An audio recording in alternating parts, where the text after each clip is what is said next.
Good morning students. बेटा आज का जो वीडियो लेक्चर है उसके अंदर हम स्फेरिकल मिरर के बारे में स्टडी करेंगे।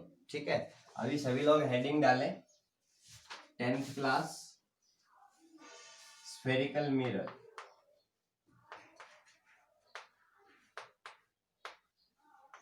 अभी इससे पहले आपने प्लेन मिरर के बारे में स्टडी किया, उससे जो इमेज बनती है उनकी प्रॉपर्टीज के बारे में स्टडी किया। क्लियर?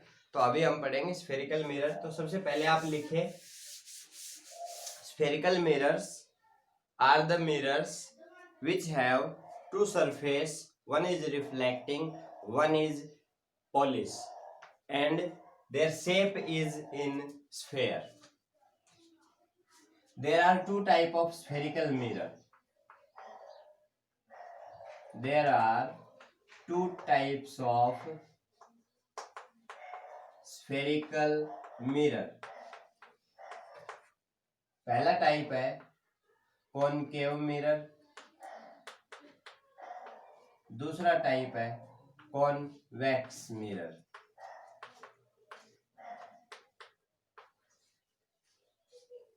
अभी देखिए, अगर हम स्टार्टिंग में आपको ये बताएं कि अगर हमारे पास एक होलो स्फेयर है, क्लियर, और उस होलो स्फेयर के लिए हम क्या कर रहे हैं, ये हमारे पास एक होलो स्फेयर है और इस स्फेयर को मैंने क्या किया, कट किया। इसके दो पार्ट लिए, एक पार्ट लिया एक्स वाई, एक पार्ट ले लिया एम एम डैश, क्लियर, और इन दोनों को मैंने सेपरेट कर दिया। जैसे कि यहाँ पर ये है हमारा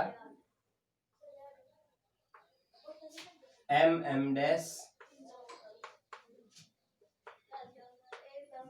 अरे चुप हो जाओगे। दूसरा है हमारे पास एक्स वाई। अभी देखो बेटा, हमने क्या किया कि जो ये सरफेस है एक्स वाई, ये जो सरफेस है मैंने इसको पॉलिश कर दिया। इसके लिए मैंने इनर साइड को पॉलिश कर दिया। अभी आप देख सकते हैं रिफ्लेक्टिंग सरफेस। अगर हम बात करें इस स्फेयर की, तो इस स्फेयर का सेंटर का है ये है, क्लियर। अगर मैं इसको इधर पॉलिश करता हूं तो इसका मतलब रिफ्लेक्टिंग सरफेस जो है वो किधर हुई, सेंटर की तरफ। लेकिन इसके केस में अगर हमने अंदर की तरफ पॉलिश किया है तो रिफ्लेक्टिंग सरफेस कहाँ हो गई, आउटर साइड में, क्लियर। तो ये जो मिरर है ये तो होगा हमारा कॉन्वेक्स मिरर, ये मिरर होगा कॉनकेव मिरर। ठीक है, अभी ये हमारे पास कॉनकेव मिरर है क्योंकि सेंटर इधर है। आप डेफिनेशन लिखें, concave mirror is a spherical mirror, concave mirror is a spherical mirror whose reflecting surface is bent in. यानी कि आप यहां से देख सकते हैं कि कॉनकेव मिरर वो स्फेरिकल मिरर है जिसकी रिफ्लेक्टिंग सरफेस अंदर की तरफ मुड़ी हुई है, बेंट इन वर्ड हमने यूज किया। दूसरा आप लिख सकते हैं concave mirror is spherical mirror whose reflecting surface is towards centre of sphere of which it forms a part. Next, convex mirror के लिए आप लिखेंगे convex mirror is also a spherical mirror whose reflecting surface is bent out. यानी कि जिसकी reflecting surface बाहर की तरफ मुड़ी हुई है उसको हम बोल रहे हैं कॉन्वेक्स मिरर। ठीक है, तो ये हमारे पास दो मिरर है जिनके बारे में अभी हमें स्टडी करना है। उससे पहले मैं आपको कुछ टर्म्स है मिरर से रिलेटेड उनके बारे में बताता हूं। हेडिंग डालें some terms related with mirror.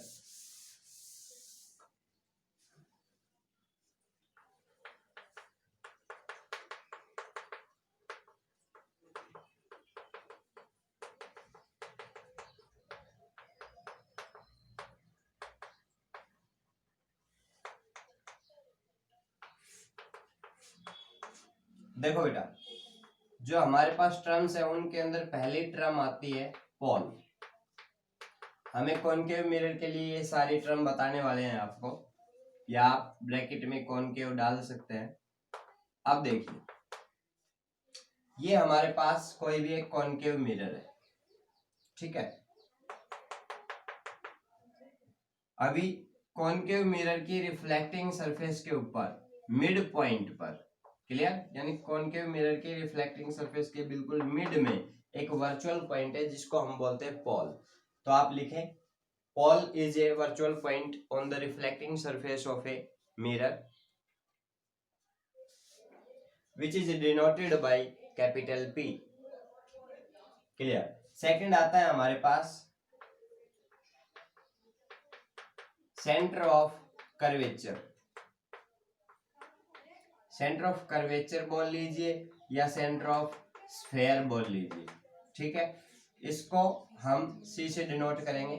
देखो ये जो हमने मिरर लिया है ये एक स्फेयर का पार्ट था, क्लियर। उस स्फेयर का जो सेंटर था C उसको हम बोलेंगे सेंटर ऑफ कर्वेचर।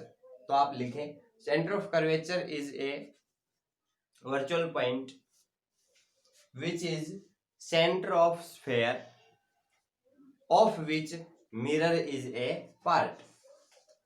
यानी कि जो सेंटर ऑफ कर्वेचर या सेंटर ऑफ स्फेयर है वो वर्चुअल पॉइंट है, उस स्फेयर का सेंटर है जिसका मिरर एक हिस्सा है, क्लियर। इसके बाद हमारे पास आता है third principal axis.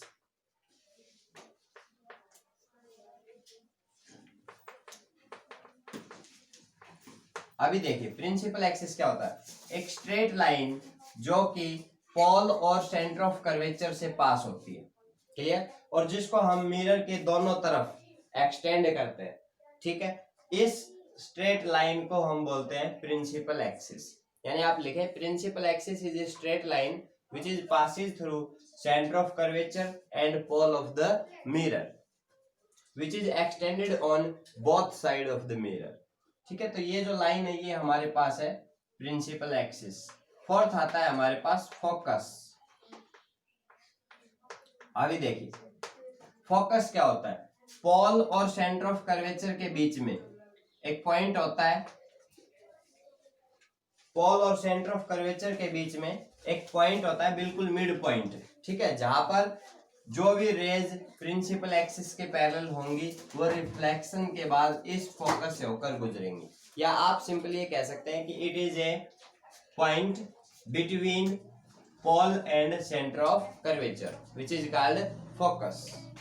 It is represented by capital F। इसके बाद हमारे पास आता है fifth point focal length.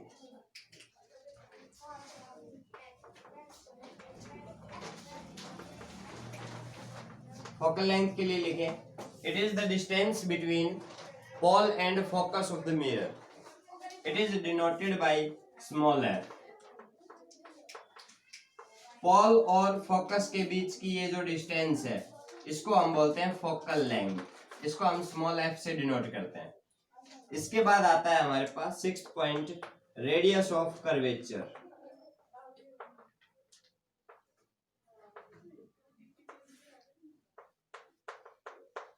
Radius of curvature हमारे पास क्या होता है, पॉल और सेंटर ऑफ स्फेयर के बीच की डिस्टेंस, या फिर हम कह सकते हैं जो हमने स्फेयर लिया था ना उस स्फेयर की जो रेडियस है उस स्फेयर की रेडियस को हम क्या बोलेंगे, रेडियस ऑफ कर्वेचर। आप लिखें radius of curvature is defined as the radius of the sphere of which mirror is a part. It is represented by capital R। Radius of curvature को हम capital R से denote करेंगे, ठीक है। तो ये कुछ टर्म्स थे जिनके बारे में मैंने आपको बताया, इनको अपनी तरफ से थोड़ा सेल्फ स्टडी कीजिए और ज्यादा गेन कीजिए और अपनी सेल्फ स्टडी कंटिन्यू कीजिए। Thank you.